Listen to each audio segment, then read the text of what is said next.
Jeez.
Good afternoon, everyone. I'm Becky Whittish, Chairman of the Niagara County Legislature.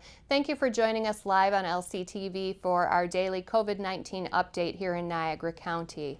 We're also currently streaming live on lctv.net and on 90.9 FM on your radio. So first, today's update. Regrettably, I need to report the passing of a 58-year-old female who had underlying health conditions. We certainly extend our deepest condolences to the friends and family of this individual that we've lost in our county to the COVID-19 virus. And the rest of the update is as follows. We also have another 8 new positive cases today in Niagara County for a total of 287 to date. There are currently 127 individuals in isolation. 109 are isolating at home, with another 18 who are isolating in the hospital. The good news is we have had 143 individuals recover. And again, the unfortunate news that we are now at a total of 17 deaths in Niagara County related to COVID-19.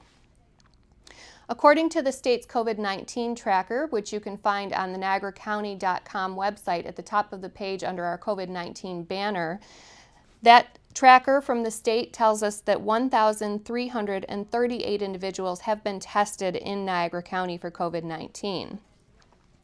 Our Niagara County heat map has also been updated for the day with our totals. Again, you can find that on niagaracounty.com at the top of the page in the COVID-19 banner. And you'll see that that map breaks down all of our positive cases for the county by municipality so that you can see where those hot spots are, which of course, as expected, are in the more densely populated areas in the city locations. And you can check that daily to look for updates. On today's briefing from Governor Cuomo, we saw him reporting live from Roswell Park in Buffalo. Very good to be out here in Western New York, of course, giving us his daily update. And we heard again that hospitalization and intubation rates are down statewide, as they have been now. They're on the downward trend. They have been for several days, which is good news. New cases across the state dropped to 1,300. As you might recall, that number has been consistently at about 2,000 new cases each day. So that is good news, of course, to hear as well that that number is down. However, there were still 481 deaths yesterday statewide. Again, that number is down over the last several days, but still a very large number of individuals that we've lost in our state. So still a very overwhelming number to hear, although it's nice that that is on the downward trend. The governor spoke quite a bit today about Western New York, of course, because he was in our area, and he feels, looking at his numbers and statistics, that we are on a plateau of our cases, where downstate they have seen now the downward trend. They feel they're coming down the other side of the curve. We are not there quite yet. Again, they feel that we are possibly on our plateau, and we continue to watch our daily numbers to be sure of that. Of course, even on a plateau, once you've hit that flat point, there is always the risk that you could trend back upwards again instead of going downward, which is what we're looking for and hoping for, and we need to avoid that. So again, just another reminder that those New York on pause guidelines are still in effect, and we need to keep following them to see the trend continue that we're on at this point. The governor also discussed bringing different regions of the state back on and into business at different times, of course, based on the data being positive cases, hospitalizations, all of those other things that they look at in their models, but recognizing the fact that different areas in the state are at different points in that trend, and that will be important information to consider when deciding when to bring business back online and let people resume more of those activities. He announced that Lieutenant Governor Kathy Hochul would be put in charge of our region to look at those plans and procedures and form that strategy along with the officials here in Western New York. He also told us that some counties and hospitals would be allowed to resume elective outpatient surgeries. Most of the downstate counties, of course, where they were harder hit, including our neighbor in Erie County, were excluded in that plan and cannot resume that process at this time.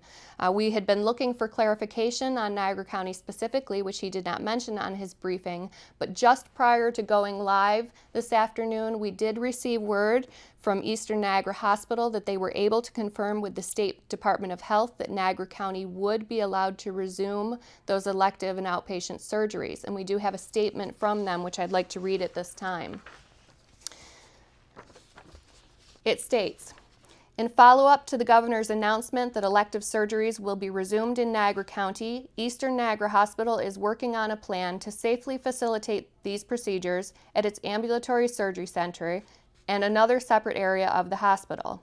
We are pleased the governor is taking this regional approach, and Eastern Niagara Hospital will be developing a comprehensive plan to care for patients, yet minimize risks to the greatest extent. That is certainly good news to hear. We will, of course, keep you updated as we hear other hospitals are allowing those procedures to proceed. It was also very interesting to hear that Governor Cuomo was leaving his daily briefing to head straight to Washington, D.C., where he will be discussing testing with the president. As you've heard many of us talk about in the past few weeks, testing has been a frustrating subject here in Niagara County and, of course, most of Western New York. We just haven't been able to get the testing supplies to do the testing that we want and need to be able to do here. We know that many of you are as frustrated as we are with that process, but we have been doing more tests just recently, which is the good news. However, the level of testing that the governor says he would like to do, including the antibody tests to help reopen our area and our state, is going to require much more. That's why the governor was heading to Washington to discuss with the White House and coordinate a federal plan to procure those supplies necessary to get our testing up to scale.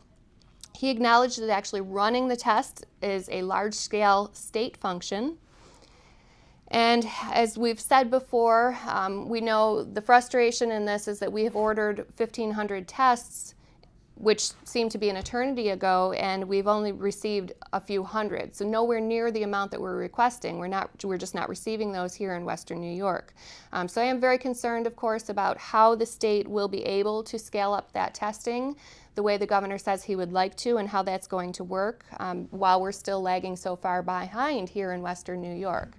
So looking forward to that. And of course, this is not about pointing fingers at anyone or any level of government, but we definitely need a better flow of supplies here in Western New York, especially in Niagara County.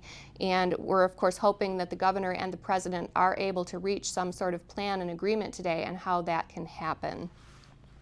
Now, flipping the page to county government services, we did announce today that our pistol permit office, through the county clerk, will be setting up a mail-in process for current pistol permit holders who need to make changes to their permits. Now, this process will only be available for current permit holders who have the plastic permit card, because an electronic signature needs to be on file. And those who meet that requirement can add or dispose of a firearm on their permit, as well as change their address. So for more information on that, if you need to use those services, you can go to niagaracounty.com. Under departments, just click on the pistol permit office, and all the instructions are right there for you to be able to access that new service that's reopening. Now, tonight on LCTV, we will be holding our first ever live legislature meeting via virtual uses. We're working on our IT. Of course, this has been a learning process for all of us as we've gone through the last few weeks in the COVID-19 crisis. We're having to perform our normal government functions in very different ways. So tonight at 5:30, I will be here in the studio with my legislative clerk. All of our legislators will be on a video conference, and our department heads will be calling in on the phone, and LCTV will be broadcasting that live for us at 5:30 so that the public and the press are able to watch our meeting live as it's occurring and see the work that we're doing in county government. You can also watch that live on lctv.net if you prefer. And of course, we will post the link afterwards to have it available for those that can't catch us live. I want to remind everyone again about the Niagara County Mental Health Services crisis line, which is 24/7 free and confidential help for anyone who might be struggling and need it at this time. We're certainly going through odd times that we've never had to deal with before, and that can cause a lot of anxiety, depression, worry over finances or your health or your loved ones. We see a lot of increase in substance use disorder at this time and overdoses, things like that that are connected. So please, again, if you are struggling, if you need help, reach out. The number is 285-3515. Again, that's Niagara County Mental Health Crisis Services at 285-3515. They are there to help you. If you joined us late today for our update, you can catch us again on LCTV tonight during their schedule. They will fit us in where able. We'll also have a link on their lctv.net on demand under the Niagara County Legislature, and we'll post that link for you as well on our county Facebook page. I remind everyone again, please, join us at 5:30 if you can for our live legislative meeting, but for now, keep those guidelines in mind. Let's not make the sacrifices we've made over the last few weeks not worth what we've done. So let's keep on this good trend that we're starting to see. Everyone, please stay home, stay safe, and stay healthy.